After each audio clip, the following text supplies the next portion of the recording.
Hello everyone. आज हम पढ़ेंगे vulnerability, risk, natural disasters and man made disasters. सबसे पहले है वल्नरेबिलिटी। वल्नरेबिलिटी क्या होती है? Inability to resist any hazard और डिजास्टर। ठीक है।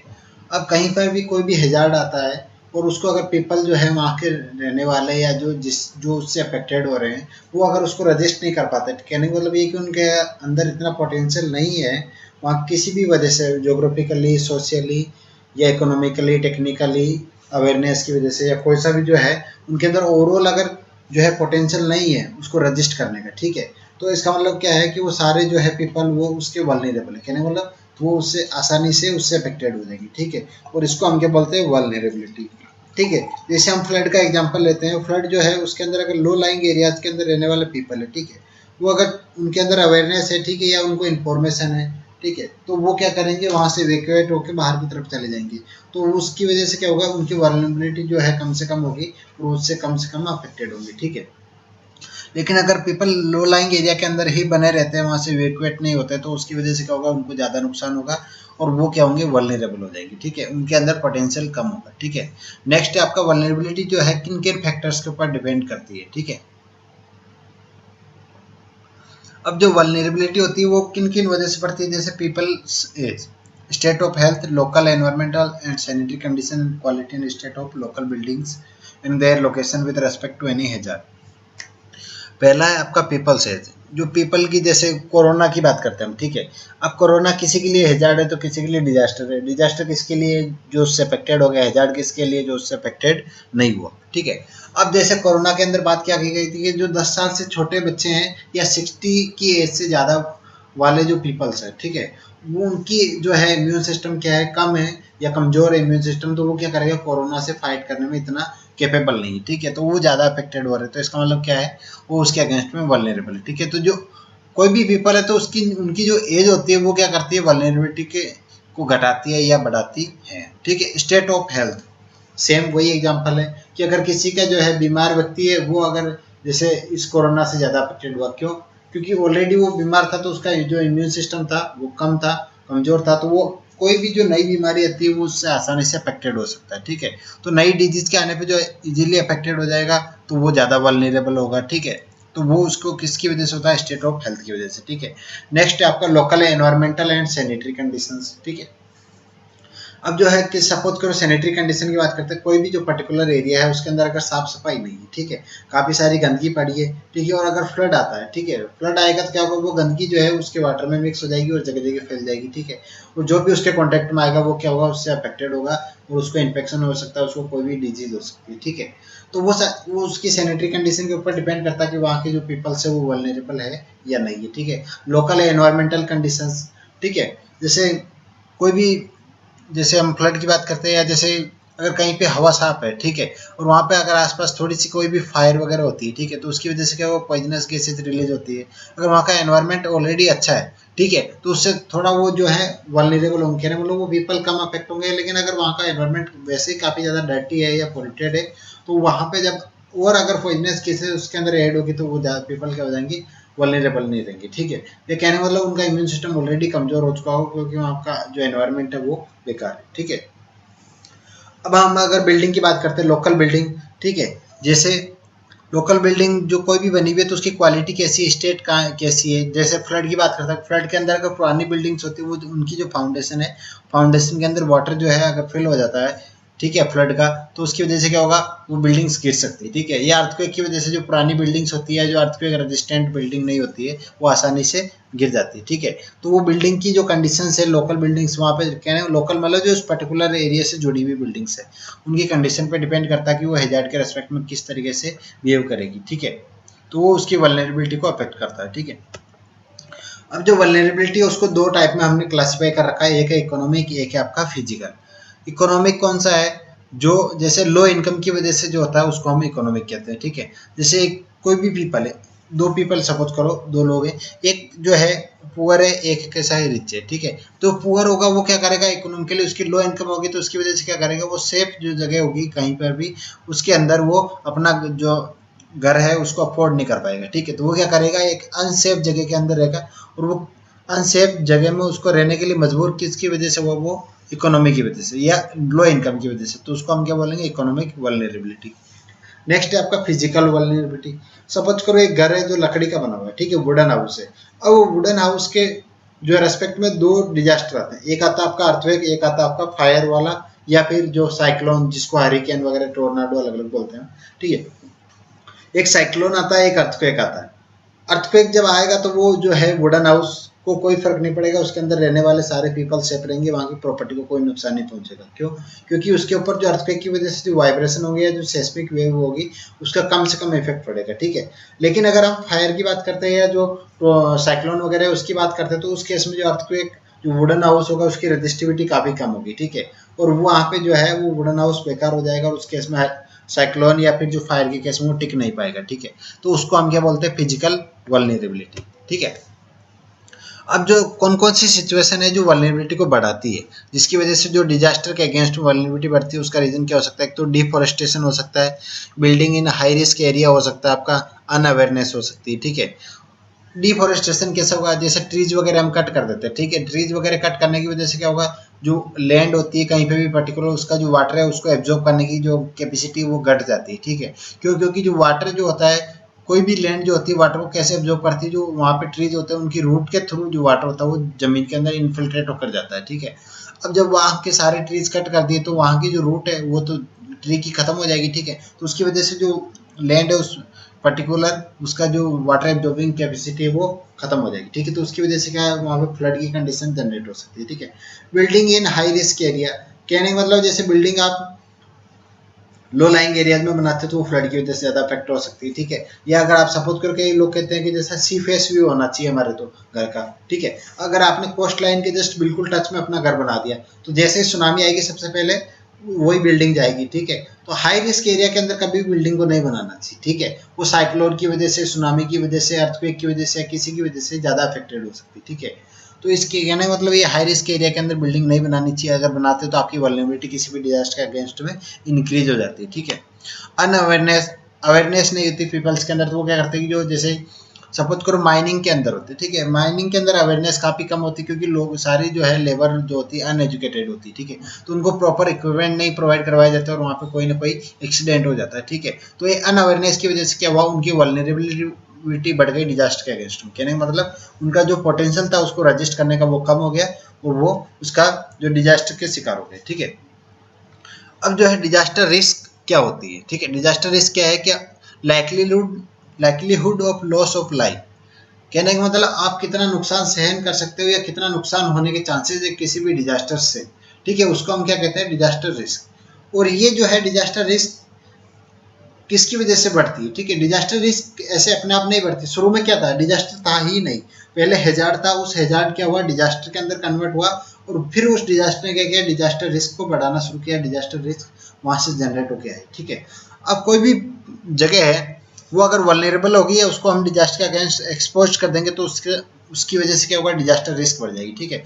जैसे आपका सेकंड वाला पॉइंट है, सेकंड वाला पॉइंट क्या कह रहा है कि जैसे वल्नरेबिलिटी एंड एक्सपोज, तो अगर जैसे कोई भी लैंड है उसके ऊपर वेजिटेशन कवर है प्रॉपर, उसके ऊपर ट्रीज वगैरह है, ठीक है।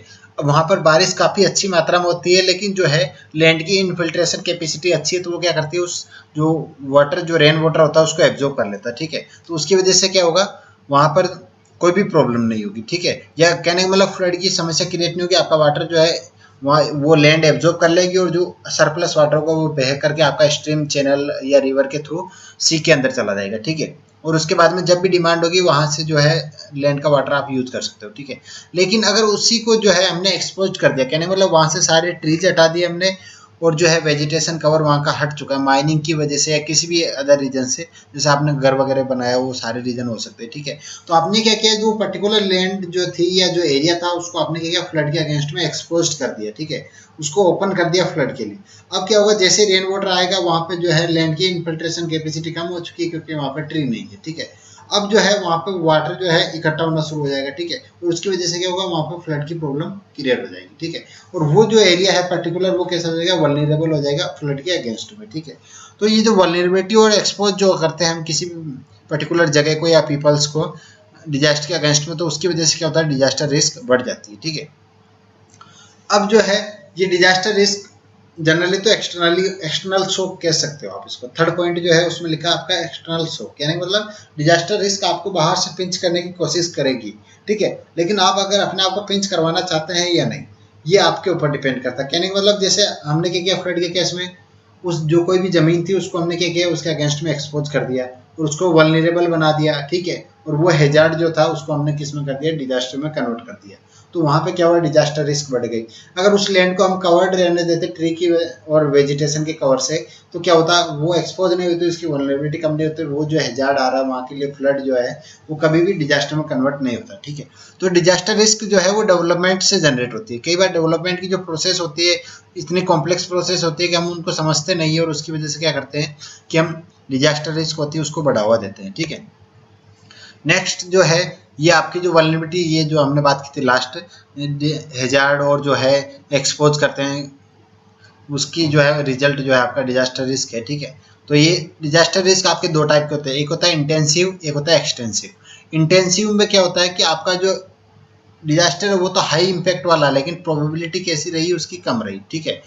और एक्सटेंसिव जो होता है उसमें क्या होता है, उसका इम्पैक्ट तो कम होता है जनरली, लेकिन उसकी प्रोबेबिलिटी हाई है, तो उसकी वजह से क्या होता है, अगर आपका नुकसान ज़्यादा हो जाता है, कहने मतलब अगर जनरली तो उसका जो इवेंट हो रहा है उसका इम्पैक्ट लो ही होना था, ठीक है। जैसे कोरोना डिजीज आती, या सपोज करो फ्लड की बात कर रहे हैं हम, ठीक है, या कोई भी अर्थक्वेक आता है, ठीक है, तो उसकी वजह से अगर वहां पे पीपल जो है उससे नुकसान कम होता है, लेकिन अगर उसकी प्रोबेबिलिटी बढ़ती जा रही है, ठीक है, या कहने मतलब वहां पे जो पीपल रह रहे हैं उनके लिए वो बार बार उसका सामना करते हैं, तो उसकी वजह से नुकसान ज्यादा होता है, तो उसको हम एक्सटेंसिव रिस्क कहते हैं। और अगर ऐसा इवेंट आता है कोई वहां पे पास होता है जिसकी वजह से क्या होता है, इम्पैक्ट तो हाई होता है लेकिन वो कभी कभी आता है, तो उसको हम इंटेंसिव रिस्क कहते हैं, ठीक है। अब जो रिस्क है वो किस किस का कॉम्बिनेशन हुई, आपका हैजार्ड, एक्सपोजर और वल्नरेबिलिटी, ओके। अब जो है डिजास्टर रिस्क के क्या क्या कैरेक्टरिस्टिक है, एक तो फॉरवर्ड लुकिंग, इसमें क्या होता है लॉस ऑफ लाइफ जो है उसकी हम जनरली जो है जब डेवलपमेंट करते तो वो सारी चीज़ें नहीं देखते कि कितना लॉस होगा लाइफ का अगर डिजास्टर रिस्क यहाँ पर बढ़ती है, ठीक है, किसी एक पर्टिकुलर पीरियड के अंदर कितना नुकसान हो सकता है, ठीक है। डायनेमिक, ये जो है हमारी जो एबिलिटी होती है उसको रिड्यूस भी कर सकती है, वल्नरेबिलिटी जो होती है उसको कम भी कर सकती है और बढ़ा भी सकती है, तो उसकी वजह से क्या होता है आपका डिजास्टर रिस्क आगे पीछे होता रहता है, ठीक है। इनविजिबल, कई सारे इम्पैक्ट जो होते हैं, जैसे ड्रोट जो होता है, ड्रोट क्या होता है काफी धीरे धीरे होता है, लेकिन जो वो एक बार कहीं पे भी आ जाता है, जैसे सूखा पड़ जाता है, तो सूखा क्या है काफी लंबे टाइम तक जाता नहीं है, ठीक है। तो ये इनविजिबल होता है, या डिजास्टर रिस्क कोई भी होती है तो वो इनविजिबल होती है, क्योंकि हम जब डेवलपमेंट करते हैं तो हमें वो सारी चीजें दिखाई नहीं देती कि वहाँ पे कितना नुकसान हो सकता है, या डिजास्टर रिस्क कितना बढ़ता जा रहा है, तो डिजास्टर रिस्क आपका इनविजिबल होता है। अनइवननेस होता है, किसी भी एक पर्टिकुलर एरिया में ऐसा नहीं होता कि हर जगह डिस्ट्रीब्यूटेड होता है इक्वली, कहीं पर ज्यादा होता है कहीं पे कम हो सकती है, ठीक है। वो डिपेंड किस पर करता है कि आपका एक्सपोजर और वल्नरेबिलिटी कितनी है किसी भी पर्टिकुलर एरिया की या पर्टिकुलर कंट्री की या स्टेट की, ठीक है। इमरजेंट एंड कॉम्प्लेक्स, कहने का मतलब ये ग्लोबल लेवल पे जो क्लाइमेट चेंज होता है जैसे, या जो इकोनॉमिक डेवलपमेंट होता है, वो सारे क्या कर रहे हैं कि डिजास्टर रिस्क आपकी क्रिएट करते हैं, ठीक है। अब जो डिजास्टर रिस्क को आप कैसे मेजर करोगे, ठीक है, तो जो ट्रेंड है, जो प्रीवियस जो डिजास्टर्स आए हैं उनकी वजह से जो लॉसेज है उनका जो ट्रेंड है आप उसको ड्रॉ करके हम क्या कर सकते हैं, डिजास्टर रिस्क को मेजर कर सकते हैं, ठीक है। अब डिजास्टर रिस्क रिडक्शन जो प्रोग्राम है वो इफेक्टिव है या नहीं है, अगर इफेक्टिव होगा तो आपका डिजास्टर रिस्क कम हो जाएगा, और इफेक्टिव नहीं होगा तो आपका डिजास्टर रिस्क बढ़ जाएगा, ठीक है। फ्यूचर के अंदर होने वाले जो लॉसेज है उसके हिसाब से हम जो है रिस्क को, डिजास्टर रिस्क को देख सकते हैं, ठीक है, कि अगर फ्यूचर के अंदर लॉसेज ज़्यादा है तो इसका मतलब डिजास्टर रिस्क वहाँ पर ज़्यादा है, और फ्यूचर के अंदर अगर लॉसेज कम है, जैसे टेक्निकली या इकोनॉमिकली आप जैसे भी उसकी वल्नरेबिलिटी को कम कर सकते हो, तो उससे फ्यूचर लॉसेज कम हो जाएंगे, तो डिजास्टर रिस्क हम अपने आप कम हो जाएगा, ठीक है। अब जो डिजास्टर रिस्क को हम कैसे रिड्यूस कर सकते हैं, तो अगर जैसे कोई भी कंट्री अगर डिजास्टर रिस्क रिडक्शन प्रोग्राम के अंदर इन्वेस्ट करती है, ठीक है, तो वो क्या करेगी कि जो पोटेंशियल लॉसेज होते हैं, मैक्सिमम लॉसेज जो डिजास्टर की वजह से हो सकते हैं उनको कम कर देगी, ठीक है, कम हो जाएंगे, तो उसकी वजह से क्या होगा, जो रिसोर्सेज वहाँ पे थे उनका वेस्टेज नहीं होगा या वो डैमेज नहीं होंगे, तो उसको डेवलपमेंट के लिए यूज लिया जा सकता है, ठीक है। तो डिजास्टर रिस्क को अब हमें डेवलपमेंट करना है, लेकिन डिजास्टर रिस्क रिडक्शन के अंदर भी हमें इन्वेस्ट करना होगा, ठीक है, ताकि उससे क्या होगा, जो हमारे रिसोर्सेज है वो आसानी से डेवलपमेंट के लिए यूज लिए जा सकते हैं। अदरवाइज क्या होगा, अगर हम डिजास्टर रिस्क रिडक्शन में डेवलप यूज नहीं करेंगे उसको, जैसे इन्वेस्ट नहीं करेंगे, तो क्या होगा, डिजास्टर रिस्क बढ़ जाएगी और हमारे कई सारे रिसोर्सेज होते हैं जो वेस्ट हो जाते हैं, ठीक है। तो वो सारी चीजें हमें देखनी होगी, जैसे आपने किसी पर्टिकुलर एरिया के अंदर जो ट्री है उनको कट कर दिया, अब वहाँ की जो लैंड है वो वाटर को एब्जॉर्ब नहीं कर पा रही, तो वहाँ का जो वाटर लेवल है वो क्या हो जाएगा, लो हो जाएगा, ठीक है। और सारा पानी जो है बरसात के दिनों में ही बहकर नदियों में चला जाएगा, और वो नदियों से पानी होता हुआ समुद्र में चला जाएगा। अब जैसे ही रेनी सीजन खत्म होगा, लैंड का वाटर लेवल ऑलरेडी नीचे हो चुका है। क्यों? क्योंकि लैंड की इनफिल्ट्रेशन कैपेसिटी कम हो गई थी, तो वाटर अंदर की तरफ नहीं जा पाया। ठीक है, नेक्स्ट, अब जो है सारा पानी रिवर के अंदर हाथों हाथ जाके समुद्र में चला गया। अब जो है साल भर के लिए जो पानी है वो रिवर्स के अंदर अवेलेबल नहीं होगा। अगर वहां पे ट्रीज होते तो क्या होता कि आपका जो है वाटर जो है जो लैंड एब्जॉर्ब करेगी, या जो ट्रीज की रूट्स जो है वो उनको एब्जॉर्ब करती है, तो वो वाटर क्या होता है वापस नदी के अंदर जाता रहता है टाइम के साथ, और आपकी नदी के अंदर साल भर पानी रहता है। ठीक है, अब ये जो चीज है, तो इसकी वजह से क्या हुआ, आपके पास वाटर जो है एक रिसोर्स है, आपने क्या किया, इस रिसोर्स को फ्री कर लिया अगर आपने जो है वहां के ट्रीज के अंदर इन्वेस्ट किया। ठीक है, तो जिस तरीके से अभी कावेरी नदी के जो है उसमें रैली फॉर रिवर्स जो इनिशिएटिव हुआ था, तो वहां से जो प्रोग्राम शुरू हुआ है, तो उसमें क्या करें कि दोनों तरफ ट्री लगाए जा रहे हैं 1-1 किलोमीटर दोनों तरफ। ठीक है, तो वो क्या करेंगे, वहां की जो वाटर होगा उसको एब्जॉर्ब करेंगे, और वो वाटर को वापस जब रिवर के अंदर डिस्चार्ज कम हो जाएगा रेन की वजह से, या जब रेनी सीजन चला जाएगा उसके बाद, तो वहां से जो लैंड के अंदर जो वाटर स्टोर होगा वो वाटर वापस निकल कर नदी के अंदर जाता रहेगा। तो उससे क्या होगा, वो रिवर है ना सीजनेबल की जगह पेरेनियल बन जाएगी, कहने मतलब पूरे साल चलेगी वो। ठीक है, इस तरीके से, या फिर जो है रेजिलेंस जो रिडक्शन है उसको कम कर सकते हैं, जैसे सस्टेनेबल डेवलपमेंट करके हम जो डिजास्टर रिस्क है उसको कम कर सकते हैं। ठीक है, अब जो हैजार्ड है वो क्या है कि कोई भी जो है प्रोबेबिलिटी है, जैसे कहीं पे भी अर्थक्वेक वगैरह आते हैं तो उसकी डेंसिटी कितनी ज़्यादा रहती है, तो उसको एक्सपीरियंस करने की प्रोबेबिलिटी कितनी, वो सारी चीज़ें जो है वो हैजार्ड में आती है। ठीक है, या फिर जो है आपका जो जैसे सेकेंडरी जो इफेक्ट जो जनरेट होंगे वो सारे क्या है हैजार्ड के मॉड्यूल में हम इंक्लूड करते हैं। ठीक है, एक्सपोजर क्या होता है, एक्सपोजर कोई भी प्रॉपर्टी होती है उसको आप कितना ओपन करते हो नुकसान के लिए। ठीक है, उसको एक्सपोजर बोलते हैं। ठीक है, जैसे आपकी दीवार है, दीवार को आपने क्या करते हो, अगर टाइम जैसे उसके ऊपर पेंट किया हुआ था, अगर वो पेंट उतर जाएगा तो क्या होगा, जो एनवायरमेंट के अंदर जो भी गैसेज वगैरह होती है, जो भी एनवायरमेंटल इफेक्ट होता है, वो क्या करेंगे, जो वहाँ की सीमेंट जो है दीवार के अंदर जो लगी हुई है उस सीमेंट को अफेक्ट करेंगी। ठीक है, धीरे धीरे क्या होगा, सीमेंट डिग्रेड होगी, और उसके अंदर जैसे आपने अगर स्टोन से वो घर बनाया हुआ है, ठीक है, स्टोन वॉल के अंदर स्टोन अगर यूज किया हुआ है, तो दो स्टोन के बीच में जो जॉइंट है वो जॉइंट खत्म हो जाएगा, और उसके बाद क्या होगा, आपकी बिल्डिंग जो है वो डैमेज हो जाएगी। ठीक है, लेकिन अगर आपने बार बार पेंट करते रहे, ठीक है, तो इसका मतलब क्या हुआ, आपकी जो सीमेंट है वो खराब नहीं होगी, और वो आपकी जो है वॉल एज इट इज बनी रहेगी। ठीक है, तो कहने का मतलब ये है कि अगर आप पेंट उसके ऊपर बार बार नहीं करते हो दीवार के ऊपर, तो क्या होगा कि वहाँ जो आपने क्या किया, उस दीवार को एक्सपोज कर दिया किसके अगेंस्ट में, एनवायरमेंट जो वेदर के जो इफेक्ट है उनके अगेंस्ट में। ठीक है, तो कहने का मतलब ये है कि किसी भी प्रॉपर्टी को अगर हम ओपन करते हैं हैजार्ड के अगेंस्ट में, तो इसका मतलब क्या है कि वो उसका एक्सपोजर होगा। ठीक है, वल्नरेबिलिटी क्या होती है, वल्नरेबिलिटी होती है कि कहीं भी जो हो डैमेज कितना, वो ससेप्टिबिलिटी है, कहने मतलब डैमेज को आप बियर करने के आपके अंदर जितना कम पोटेंशियल होगा वो उतना ही ज़्यादा वल्नरेबल होगा। ठीक है, जो फ्रेजिलिटी फंक्शन और वल्नरेबिलिटी फंक्शन, ये दो टाइप के फंक्शंस होते हैं। ठीक है, इक्वेशंस कह सकते हो आप इनको, जो क्या करती है, जैसे फ्रेजिलिटी फंक्शन जो होता है वो डैमेज रेशियो को मेजर करता है कि किसी भी डिजास्टर की वजह से कितना डैमेज हुआ। ठीक है, दो रेस्पेक्टिव डिजास्टर या दो रेस्पेक्टिव लोकेशन की अगर हम बात करते हैं तो उसके अंदर जो डैमेज का रेशियो होता है वो फ्रेजिलिटी फंक्शन के थ्रू आप निकाल सकते हो। ठीक है, और जो वल्नरेबिलिटी फंक्शन होता है वो क्या करता है कि जो कंसिक्वेंट लॉसेज होते हैं उनको मेजर करता है। ठीक है, कि अगर वल्नरेबिलिटी कम है तो उसकी वजह से कौन कौन से लॉसेस हो सकते हैं। ठीक है, जैसे अगर वल्नरेबिलिटी कम होगी तो क्या होगा, वहाँ पे जो है जैसे सपोज करो कोई डिजीज फैल जाएगी, डिजीज फैल जाएगी तो क्या होगा, वहाँ पे जो लोग हैं उनको प्रॉब्लम होगी, उनके हेल्थ इश्यू जो है बढ़ जाएंगे। ठीक है, तो इस तरीके से कौन कौन से लॉसेस कंटिन्यूसली बनते जाते हैं। ठीक है, तो वो क्या कर सकते हैं, हम वल्नरेबिलिटी फंक्शन से मेजर कर सकते हैं। ठीक है, नेक्स्ट है आपका रिस्क फॉर्मूला। रिस्क फॉर्मूला क्या होगा, रिस्क जनरली हमने क्या देखा था, hazard into vulnerability into exposure. ठीक है, हैजार्ड बढ़ेगा तो भी आपकी रिस्क बढ़ेगी, वल्नरेबिलिटी बढ़ेगी तो भी आपका रिस्क बढ़ेगी, और एक्सपोजर बढ़ेगा तो भी रिस्क बढ़ेगी, और अगर कैपेसिटी होगी तो आपकी रिस्क घटेगी। ठीक है, तो ये आपका फॉर्मूला हो गया। अब जनरली अगर देखा जाए तो नेचुरली कोई हैजार्ड नहीं होता, सॉरी नेचुरली कोई डिजास्टर नहीं होता, जनरली नेचुरली क्या होते हैं, आपके हैजार्ड्स होते हैं। ठीक है, लेकिन अगर आप उसके अगेंस्ट कैसा रेस्पॉन्ड करते हो, अगर आप प्रिपेयर्ड होकर रहेंगे तो वो केवल हैजार्ड ही रहेगा, अगर आप प्रिपेयर्ड नहीं होकर रहेंगे तो वो किस में कन्वर्ट हो जाएगा, डिजास्टर में कन्वर्ट हो जाएगा। ठीक है, तो कहने का मतलब ये है कि जैसे अर्थक्वेक आता है, तो अर्थक्वेक अगर पहले भी आता था, अब भी आता है और आता रहेगा। ठीक है, लेकिन पहले अर्थक्वेक से लोगों की जो डेथ है वो काफी कम होती थी, लेकिन अब डेथ जो है वो बढ़ गई। क्यों? क्योंकि अब जो है बिल्डिंग बनने लगी परमानेंट बिल्डिंग, पहले जो है लोग कच्चे घरों में रहते थे। ठीक है, या जो वुडन हाउस वगैरह इस तरीके से बनते थे, तो उनमें वो जो है अर्थक्वेक आने पे कोलैप्स नहीं होते थे, तो उसकी वजह से क्या होता था, ह्यूमन बीइंग्स को काफी कम नुकसान होता था। ठीक है। लेकिन अब क्या है, अगर कहीं पे भी अर्थक्वेक आता है तो अगर पूरी बिल्डिंग गिरती है तो उसके अंदर जो रहने वाले पर्सन है वो सारे जो हैं उनकी डेथ होती है। ठीक है, तो अर्थक्वेक जो है वो लोगों को नहीं किल करता है, एक्चुअल में किल कौन कर रहा है, कोलेप्सिंग ऑफ बिल्डिंग, बिल्डिंग का ढहना, और दूसरा अर्बन प्लानिंग की कमी।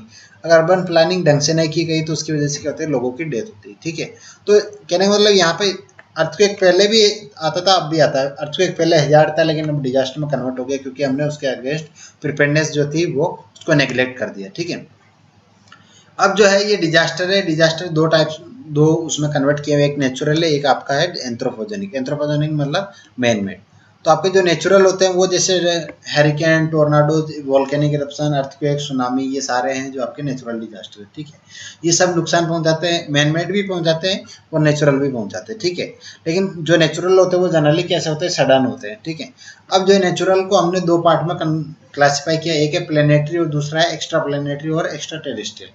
क्या नाम है, प्लेनेटरी वो जो अर्थ के ऊपर होते हैं। ठीक है, और जो एक्स्ट्रा प्लेनेटरी जो अर्थ के एनवायरनमेंट से बाहर की तरफ होते हैं। तो बाहर वाले कौन से, कोलिजन ऑफ मेट्रोज विद अर्थ और म्यूचुअल कोलिजन ऑफ मीटेरोज। ठीक है, मीटेरोज मतलब उल्कापिंड, जैसे उल्कापिंड दो आपस में टकराते हैं। ठीक है, या फिर वो अर्थ से टकराते हैं तो वो कौन से होंगे, एक्स्ट्रा प्लेनेटरी। कहने का मतलब बाहर से जो डैमेज आ रहा है वो सारा।